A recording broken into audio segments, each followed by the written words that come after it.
He stood there, red-faced, screaming those words I'll never forget. "You have 24 hours to leave. My ex is moving back in." That night, my whole world collapsed. But here's the twist nowadays. He keeps saying something I never expected, something that changes everything. It happened on a Wednesday night, one of those ordinary evenings that suddenly becomes unforgettable for all the wrong reasons. We weren't fighting. We weren't even really talking. He was pacing, restless, and I could feel the tension rolling off him like heat. Then, out of nowhere, he turned to me, eyes cold, voice sharp, and yelled words that cut me deeper than anything I'd ever heard. "You have 24 hours to leave. My ex is moving back in." I froze. At first, I thought I misheard him. This was the man I had loved, trusted, built a home with. The man I had shared secrets, laughter, and dreams with. And now, in the blink of an eye, I was disposable, being replaced by someone I thought was long gone. I stared at him, searching for some sign that he was bluffing, that this was some cruel test, some twisted attempt to get a reaction out of me. But there was no softness in his eyes, no hesitation, just raw, brutal finality. I wanted to scream, to throw something, to demand answers, but all I could do was whisper, "Are you serious?" He didn't flinch, didn't soften, just nodded once, almost like he had rehearsed it. That night, the house that once felt like a home became a cage, and I lay awake knowing that in less than a day, everything I thought I had was gone.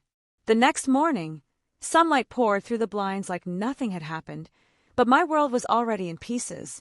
I sat on the edge of the bed, numb, staring at the suitcase I hadn't touched in years.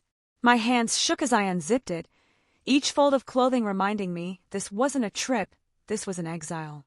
I could hear him downstairs, moving around casually, humming even, like the man who had ripped my heart out hours ago wasn't the same man putting coffee on. The contrast made me sick. How could he be so calm when my life was falling apart? Every drawer I opened felt like it carried memories, photos from vacations, little notes we used to leave each other, a sweater of his I wore when the nights were cold. Each item asked the same question. How can you walk away so easily? I dragged the suitcase to the door, my chest tight, and that's when I heard it, the sound of his phone buzzing. His voice, low and warm, the way he hadn't spoken to me in months. "Yeah, everything's ready. Can't wait to see you." That was the final nail. Not only was he replacing me, he was excited about it. I swallowed the lump in my throat, zipped the bag closed, and took one last look at the house. It didn't feel like mine anymore. It never would again.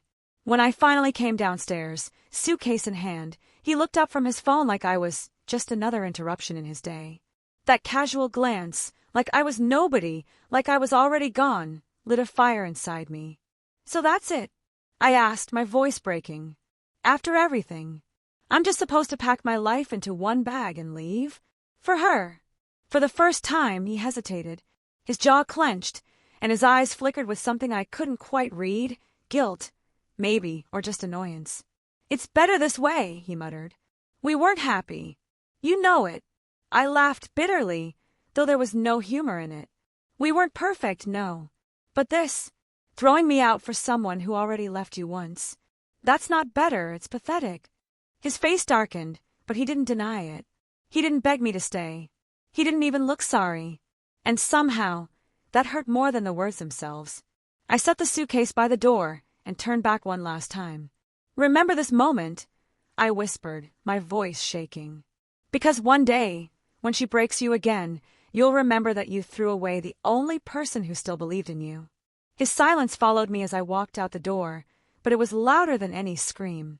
The air outside hit me like a slap, cold, sharp, and unforgiving. I stood there with my suitcase in hand, staring at the street I had walked so many times before, but never like this. Never as someone unwanted. Every step away from that house felt heavier, like the weight of betrayal was chained to my ankles. I didn't know where I was going. I didn't even care. All I knew was that the place I once called home was gone, stolen by his lies and the ghost of a woman he chose over me. I found myself in my car, hands gripping the wheel, but I couldn't turn the key. I just sat there, shaking, the tears finally spilling over. How do you drive away from years of your life? How do you breathe when someone has ripped the air out of your lungs? Memories flooded me, Our laughter in the kitchen, our late-night talks, the promises he made. They all felt like a cruel joke now. I wasn't just losing him. I was losing the version of myself that believed in us. I should have hated him. I wanted to. But beneath the pain was something worse. Love that refused to die, even as he betrayed me. And that was the part one couldn't escape. That night was the hardest. I found myself in a cheap motel room, the kind with buzzing lights and curtains that didn't quite close. My suitcase sat in the corner, still packed, because I couldn't bring myself to unpack. It felt too final, like admitting this was real. I lay on the stiff bed, staring at the ceiling, replaying everything in my head. His voice, his eyes, the way he didn't even fight for me. It haunted me, echoing through the silence of that room until I thought I'd go mad. The bed felt too big, the night too long, and the quiet, God, the quiet was unbearable. I was so used to his presence, his footsteps, even his sighs in the dark. Now, all I had was the sound of my own breathing, broken by the occasional sob I tried to hold back. I wanted to hate him, to erase him from my heart. But instead, I kept wondering what she had that I didn't. What made me so easy to replace? I finally drifted into sleep, but even in my dreams, he was there. Smiling, laughing, holding me. And when I woke up, reality came crashing back, crueler than before. That was the first night I truly understood what it meant to be alone. The days blurred into each other after that first night. One motel turned into another, then into a small apartment I could barely afford. Each place felt temporary, like I was drifting through someone else's life. I kept waiting for him to call, to at least check if I was alive. But the phone stayed silent. Not a single message. Not even a mistake dial. It was like I had been erased. Friends reached out, of course, but I couldn't bear to tell them the truth.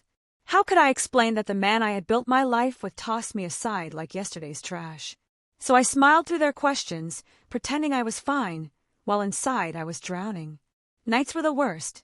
I'd lie awake, replaying his words over and over again. You have 24 hours to leave. The cruelty of it, the finality. It broke me in ways I didn't know I could break. And yet, a small, foolish part of me still wondered if he was happy with her. If she gave him the comfort I once did. If he ever thought about me, even for a second. But weeks passed, and the silence told me everything. I was forgotten. Or so I thought. It was late on a Friday when my phone finally lit up with his name. For a moment, I thought my eyes were playing tricks on me. My heart jumped, my hands trembled, and against every ounce of reason I answered. His voice was softer than I remembered, almost hesitant. Hey, it's me. For a few seconds, I couldn't even breathe. After weeks of silence, of pain, of trying to glue myself back together, hearing his voice felt like ripping the wound wide open again. What do you want? I asked, my tone sharper than I felt inside. There was a long pause before he spoke again. I made a mistake. His words were heavy, dragged out like each one cost him more than he wanted to pay. I thought she was what I wanted, but she's not you. She's nothing like you. I gripped the phone tighter, my chest aching. A dozen emotions crashed inside me. Anger, longing, disbelief. I wanted to scream at him, to tell him he didn't get to do this. But deep down, another part of me, the part still raw and bleeding, wanted to hear more. Nowadays, he said quietly, almost broken, all I keep saying to myself is, I should have never let you go. His words hung in the air like a ghost, haunting and familiar all at once. I should have never let you go. I closed my eyes, and for a split second, I let myself feel it, the ache, the longing, the part of me that still missed him. But then the memory of that night came rushing back. The suitcase, his cold stare, his voice yelling that I had 24 hours to leave. You don't get to say that to me, I whispered, my throat tight. Not after what you did? I know, he admitted quickly, desperation spilling through the phone. I know I don't deserve another chance. But every day with her was empty. Every laugh was forced.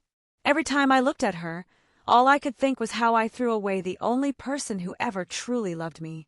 My chest tightened. Part of me wanted to hang up, to slam the door on him forever.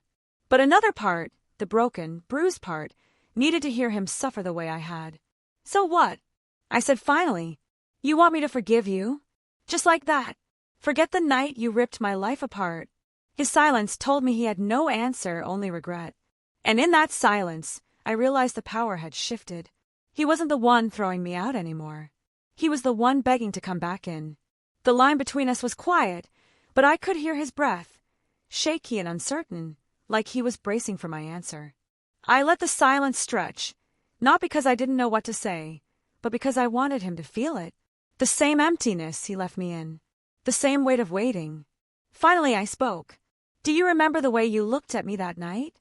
Like I was nothing. Like I didn't matter. Do you know how many nights I cried myself to sleep, wondering why I wasn't enough? I do now, he said softly, and I hate myself for it. I bit my lip, fighting the swirl of emotions. Part of me wanted to let him crawl back, to soothe the ache with the comfort of what we once were. But another part, the stronger part, knew the truth. You broke me, I whispered. And maybe you're sorry.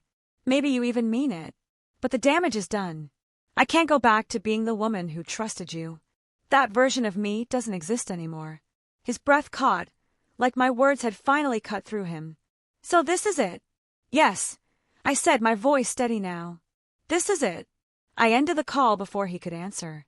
For the first time since that night, I felt something powerful. Not love, not anger, but freedom. He gave me 24 hours to leave. But in the end, I gave myself forever to never go back.